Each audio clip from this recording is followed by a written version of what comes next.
Dear viewers, let us have a look at today's newspaper. Today is Monday, that is 30th October 2025. In Doha, Pakistan and Afghanistan agree on ceasefire. So far இந்தியாவுக்கும் பாகிஸ்தானுக்கும் தான் சண்டை நடந்துச்சு. இப்போ another recent development என்னன்னா பாகிஸ்தானுக்கும் ஆப்கானிஸ்தானுக்கும் சண்டை வருது. Now both the countries, which countries? Pakistan and Afghanistan. Pakistan and Afghanistan have agreed for a ceasefire. Agreed on ceasefire. Ceasefire அப்படின்னா போர் நிறுத்தம். Cease-னா stop. போர் நிறுத்தம். Both sides decide. What are the both sides?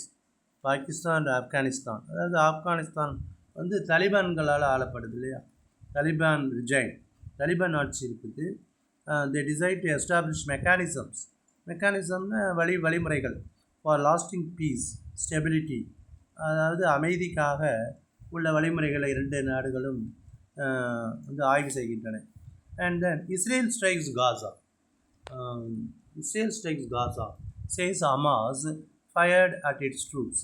Israel ஏன் Gaza மேலே திருப்பியும் after the Trump brokered ceasefire, Trump சமரசம் செய்த ceasefire போர் நிறுத்தம் இருந்த போதிலும் இஸ்ரேல் காசா மேலே ஃபயர் பண்ணியிருக்கு, சுற்றுருக்குது. என்ன காரணம்னா ஹமாஸ் தனது போர் நிறுத்தத்தை மீறிடுச்சு அப்படிங்கிறாங்க.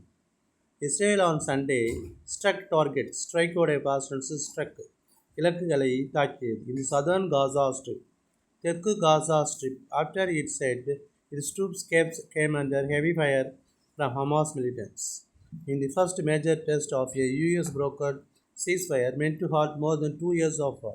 இப்போ 2 வருஷமாக ஹமாஸுக்கும் அக்டோபர்லேருந்து ஹமாஸுக்கும் இஸ்ரேலுக்கும் வார் நடந்துச்சு.